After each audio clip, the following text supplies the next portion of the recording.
السلام علیکم۔ الحمدللہ نحمده ونستعینه ونستغفره ونؤمن به ونتوکل علیہ ونعوذ باللہ من شرور انفسنا ومن سیئات اعمالنا من يهد الله فلا مضل له ومن يضلل فلا هادي له ونشهد ان لا اله الا الله وحده لا شريك له ونشهد ان محمدا عبده ورسوله اما بعد قال الله تبارك وتعالى في القرآن المجيد والفرقان الحميد واعوذ بالله من الشيطان الرجيم بسم الله الرحمن الرحيم قد افلح من تزكى وذكر اسم ربه فصلى بل تؤثرون الحياة الدنيا والآخرة خير وأبقى إن هذا لفي الصحف الأولى صحف إبراهيم وموسى۔ عزیزان محترم، عید کے موقع پر اسی قرآن پاک کی آیت کو تقریباً لوگ پڑھا کرتے ہیں، جس میں اللہ تبارک و تعالیٰ کے طرف سے وقت اپنا کامیاب ہو گیا وہ شخص جس نے پاکی اختیار۔ یہ مبارک مہینہ ایسا ہے کہ مال کو بھی پاک کر دیتا ہے، جسم کو بھی پاک کرتا ہے، روح کو بھی پاک کرتا ہے۔ جسم تو پاک کرتے ہیں ہم نہا دھو کے، اور روح کو پاک کرتے ہیں اللہ کا ذکر کریں گے، اور مال کو پاک کرتے ہیں زکات دے کے، اور روزوں کو بھی پاک کرتے ہیں فطرہ عطا کر کے۔ اللہ تبارک و تعالیٰ نے اپنے گھر میں بلانے سے پہلے آپ کو یہ چار باتوں میں ماشاءاللہ جو میں نے پیش کیا ہے، اس میں آپ کو پورے طریقے سے اللہ کے فضل و کرم سے یہ چار چیزیں ہم سے اللہ پر اپنے کرم سے کروا دیتا ہے۔ بہت سے خوش نصیب وہ لوگ بھی ہیں جو روح کو پاک کرنے کے لیے مہینے میں بہت محنت کی، اعتکاف بھی بیٹھے، کھانے میں اپنا وقت لگا کے رکھے، اور بہت سے ایسے لوگ تھے جو اللہ کی یاد میں ایسے غافل رہے کہ دنیا کی کوئی فکر ہی نہیں۔ الحمدللہ اس میں اللہ ہم کو بھی شامل فرما لے۔ اگر ہمارے سے کچھ کوتاہی ہو گئی ہے تو اللہ اسے معاف فرما لے۔ بندہ ہمیشہ اللہ کے سامنے توبہ کرتا ہے، اس بات سے توبہ کا بار بار ذکر گیا، استغفر اللہ کرو۔ اس لیے عید سے پہلے رمضان میں ہم کو بزرگوں نے کہا زیادہ استغفار کرو، استغفر اللہ استغفر اللہ استغفر اللہ۔ رمضان میں نہیں کرنا ہے ہم کو، رمضان کے بعد بھی کرتا رہنا۔ اسی طریقے سے کثرت سے لا الہ الا اللہ محمد رسول اللہ، لا الہ الا اللہ لا الہ الا اللہ، یہ اللہ کے گواہی دے رہے ہیں کہ اللہ ایک ہے اور محمد صلی اللہ علیہ وسلم اس کے رسول، اور یہی گواہی ہے جو ہماری آخرت اچھی کر سکتی ہے۔ اس لیے کوشش کرنا کہ کم سے کم تین چیزیں اپنی زبان پہ ہمیشہ۔ پہلی بات یہ اللہ کا ذکر ہے، لا الہ الا اللہ محمد رسول اللہ کا ذکر ہے، اور پھر استغفر اللہ کثرت سے پڑھا کریں۔ اور تیسرا یہ کہ ہم کوشش یہ کریں کہ ہم جتنا ہو سکے اپنے وقت کو لگا کر اللہ سے یہ بھی مناجات کرتے رہے کہ مولا رمضان آیا اور گزر گیا، جیسے ہم قضا کرنا چاہیے تھا نہیں کرنا، لہٰذا ہم کو اپنے کرم سے اپنے فضل سے رحم کا کرم کا معاملہ فرمائے. یہ ہمارے بزرگوں کے بارے میں تاریخ میں آتا ہے لکھا ہوا کہ رمضان آنے سے پہلے خوشی کا اظہار کرتے تھے. 6 مہینے غم میں رہتے تھے, 6 مہینے خوشی میں. رمضان گزرا تو 6 مہینے رمضان کے جدا ہونے پر غم میں رہتے تھے, اور پھر 6 مہینے استقبال رمضان کی شروع کر دیتے. اور مجھے افسوس یہ ہوا کہ اب کے ہمارے رمضان میں, اکثر رمضان میں دیکھا ہوں میں کہ کثرت سے ذکر کرنے کی جگہ ہم ذکر سے بھاگتے, دور دور رہتے, نمازوں سے تراویاں بھی پڑھ لیتے ہیں اور مختصر تراویاں کا پڑھا رہے وہ بھی لکھ لیتے. تو ہم لوگ آخری عشرہ میں کم سے کم اعتکاف میں بیٹھنے کی کوشش کریں اور اللہ سے رجوع ہو کر اپنی پوری مناجات اپنے اللہ سے عرض کرتے ہیں. جیسا ہم نے کہا کہ پہلے اللہ کا گواہی دیا کرے, دوسرا استغفار کثرت سے کریں, اور تیسرا کام اس کے بعد سے جو شروع کر رہے ہیں نا وہ درود پاک کا نظر آتا. کم سے کم ہر آدمی 1000 بار اللہ کے رسول پہ درود پڑے, جب تک ہم اپنا کھانا اپنے پہ حرام کر لیں یا اپنی نیند حرام کر لیں, جب تک میں نہیں سوں گا جب تک کہ میں کم سے کم 1000 بار درود شریف نہ پڑھوں. اور درود میں کون سا پڑھنا, جو بھی پڑھتے پڑھو, کوئی خیر نہیں ہو سکتی. یہی پڑھے تو ہوں گے درود سلام عرض چلے جائیں گے. یہی درود ہمارے سرکار کے پاس جائیں گے نہیں, میرے سرکار کے پاس درود پڑھنے کی دیر رہتی, ہم پڑھ لیں گے اللہم صلی علی سیدنا شفیعنا حبیبنا مولانا محمد وسلم. اب اطراف میں ہمارے فرشتے دکھتے نہیں, ہم آپ بولتے فرشتے دکھتے نہیں, دکھے تو کیا حال ہو جائیں گا اپنا لوگوں کا, بورا ہو جائیں گے ہم لوگ. میں اکثر بولتا ہوں نا, عید کی نماز کے وقت رستہ تمام خوشخبریاں سناتے رہتے فرشتے, مگر اپنے کو نہیں دکھتے, دوسروں کو دکھتے ہوئے. حضرت انسان پہلے گھبرانے والے, بغیر کچھ کرے کے خامہ مسلسل پڑھ رہے ہیں. ایک صاحب کو فون کر کے بولے مولانا خامہ بڑے بھیانک آ رہے ہیں. میں نے کیا ہو رہا؟ بولے میرے کو کوئی لے جا رہا اٹھا کے. میں نے جا رہا ہوں تو لینا, اگر آپ کو لے جا رہے ہیں, اگر آپ دوسری جگہ سے اٹھ رہے ہیں تو پریشان ہو. اب نیند میں محسوس ہو رہا تو یہ رات تمام دن تمام جو گڑبڑ کرتے آپ یہ رات میں اس کا خمیازہ ہے. دیکھیے خواب, ہر خواب جو ہوتا ہے وہ ذہنی طور پہ بھی اپنے جو وسوسے رہتے ہیں وہ ہمارے کو خامخواہ کے اس شکل میں دکھا دیتے ہیں. تو بھائی مولانا میں ایک کمرے میں سوتا ہوں تو دہلان میں دکھتا ہوں. مولا دکھ رہے ہیں اما بابا یہ دوائی تو نہیں دے رہا نا, تو دہلان میں سو رہے ہیں, کمرے میں سو رہا ہوں. تو ہے نا دہلان میں سو جایا کرو, کمرے میں دکھنا شروع ہے نا, ذرا جگہ بدل دو. یا ہمارے شیطان جو ہمارے اوپر حاوی ہے, عموماً بولتے ہیں نا رمضان میں شیطان قید رہتا. شیطان تو یقیناً قید رہتا, مگر یہ اندر کا شیطان کم ہے سمجھ رہے ہیں. یہ شیطان کوئی اچھا کام کرنے نہیں دے.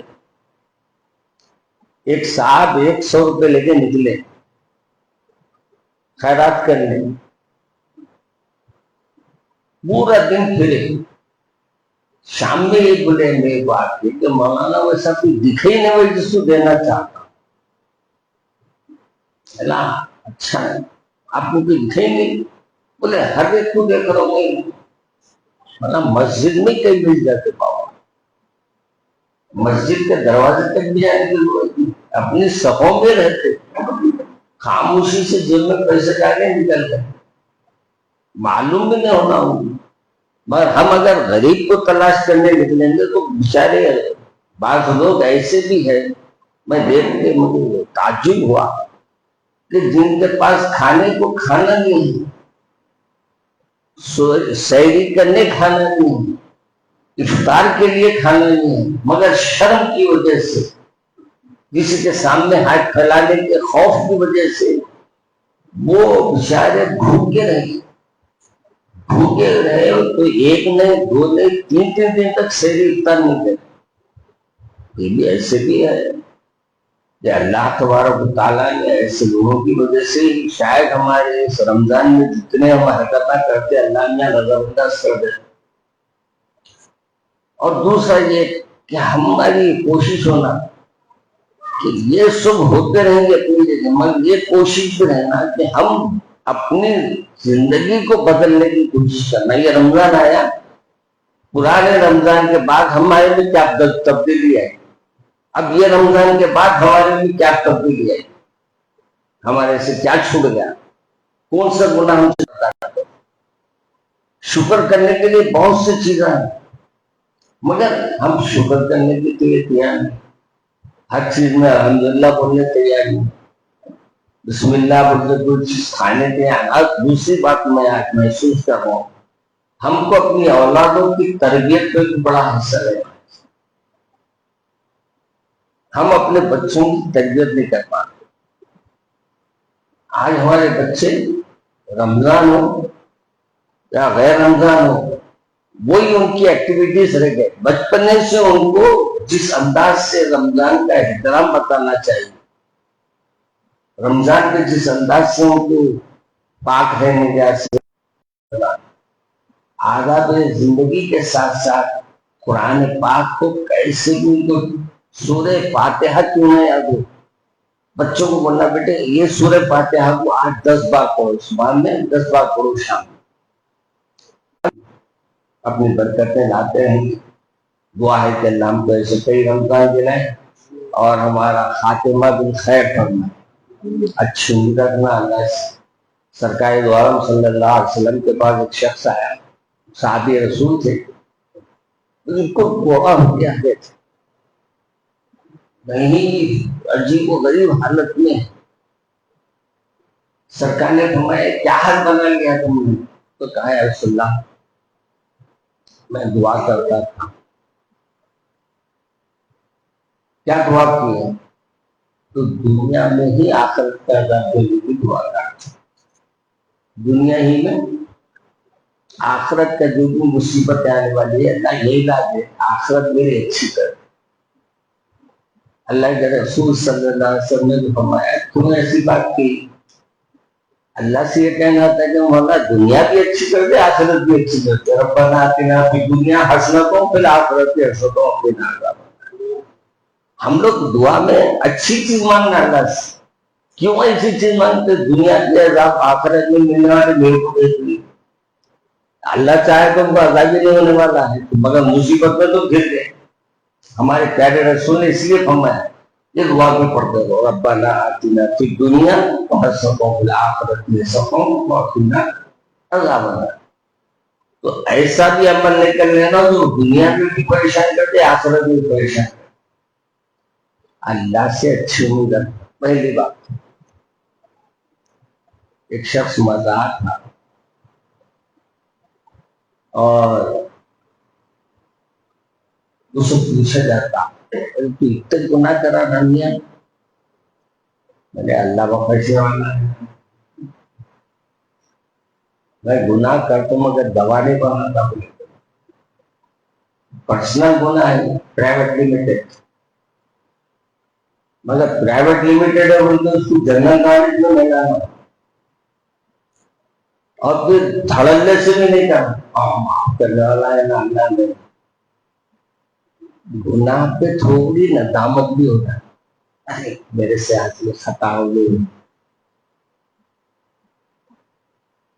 جب وہ انتقال ہوا تو اس کے بارے میں سوال کیے، دوستوں کے خواب میں آیا مجھے کیا ہوا، بولے کچھ نہیں، جب خبر میں تم وہاں لٹا کے گئے اللہ کی طرف سے فرشتے آئے، دنیا میں میں جیسا بولا ویسی آ کر خبر میں بھی بولا،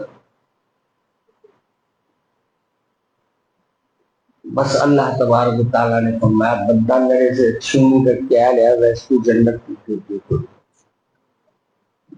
صحیح ہے. بے مانگے انسان کے ماں کے پیٹ کے اندھیرے میں ایسی چھلی میں رکھ کے آپ کو اتنا خوبصورت بنایا کبھی غور کرے آپ. اور اس کو تکلیف دینا اپنے ماننے والوں کو تکلیف دینا پسند. وہ تو چاہتا ہے کہ یہ سب جنت میں جائے. اس لیے جنت آپ کے اور ہمارے لیے بنی. اور جنت میں اللہ جس کو چاہے اللہ معاف کر دے اور جس کو چاہے اللہ جنت میں داخل کر دے. تو آپ سے آج گزارش یہ ہے کہ اپنے وقت کو جو رمضان میں آپ نے گزارا ہے کم سے کم وقت اگر نکال کے اس انداز سے بھی گزار لیتے. تلاوت بھی کریں. نماز تو ہماری ہوتی ہے. تلاوت بھی کر لیں. یہ 3 تسبیح پڑھ لے. توبہ استغفار کر لے. لا الہ الا اللہ پڑھ لے. اور درود شریف کا نذرانہ روز سرکار کے پاس دے. اب درود پہ جاؤں گا تو بہت لمبے واقعات میں تفصیل میں نہیں جاؤں. محمود غزنوی کا غلام تھا. کوئی پریشان تھا. اللہ کے رسول نے فرمایا جاؤ محمود تو سناؤ اپنے حالات. بولو تمہاری مدد کرے. اس نے کہا کہ میرے آقا میں بادشاہ کے پاس جاؤں گا وہ کیا بولوں گا. کہا کہ جاؤ محمود غزنوی سے بولو کہ تمہارا جو روز نذرانہ آتا تھا وہ نہیں آ رہا. تم اتنا بول دو وہ سمجھ گئے. بادشاہ کے پاس جا کے بولا میں حضور کا پیام لایا ہوں. جلدی جلدی دروازے کھول کے ان کو اندر بلائے. جب اندر آ گئے تو بادشاہ کے محل میں بٹھائے. محمود غزنوی نے کہا کیا پیام لائے ہو. کہا میری مصیبت یہ ہے حل فرما دیجیے. میں اتنے قرضدار ہو گیا ہوں قرضوں کی ادائیگی کے سبیل ہونا ہے. اس نے کیا ہے ٹھیک ہے مگر وہ پیام کیا تھا میں کیسے یقین کروں. کہا کہ سرکار دو عالم صلی اللہ علیہ وسلم نے فرمایا 3 دن سے آپ کا تحفہ نہیں آیا. محمود پریشان بولے یہ میرا اور میرے آقا کے درمیان معاہدہ تھا روز درود پاک پڑھنے کا اور 3 دن سے وہ درود نہیں پڑھا. اور اسی کا اشارہ میرے سرکار نے تمہاری طرف سے اللہ کے رسول صلی اللہ علیہ وسلم نے مجھے یاد دہانی فرمایا. کہا کہ بولو تمہارا خرچ کتنے ہیں. بولے 1000 روپے 1000 دینار دے دو. بولے یہ پیام ڈالے کہ 1000 دینار اور میرے طرف سے 1000 گیا تھا. 100 دینار گیا 1000 دینار ملائے 3000 دینار کر دیا. اللہ تو سخی معاملہ ہے. ہمارا تو اللہ کے رسول کے پاس بھی جا کے بندہ السلام علیکم یا رسول اللہ سرکار بات میں تو سنتا ہوں اور خود جواب دیتا ہوں. اور اگر کوئی یہاں سے سرکار پہ سلام بھیجتا ہے یا درود پڑھتا ہے تو فرماتے ہیں فرشتے میرے پاس لاتے ہیں آ کر کہتے ہیں کہ فلاں مقام پر آپ کا ذکر ہوا اور وہاں سب نے صلی اللہ علیہ وسلم پڑھ لیے. آپ کو گویا درود کا نذرانہ بھیجے. سرکار فرماتے ہیں میری امت میرے کو درود کا نذرانہ بھیجے. وہاں سے جواب بھیجتے سرکار ہم یہاں ہیں ذکر وہاں ہے. اتنا بڑا کمال. تو میرے عزیز دوستوں بزرگوں آج کی چند نصیحتیں اس بات سے ضروری تھی کہ رمضان ابھی شوال کے روزے بھی چل رہے ہیں بہت سے لوگ اور اللہ سے امید ہے کہ اللہ ہمارے روزوں کی قبولیت کا بھی معاملہ فرما دے.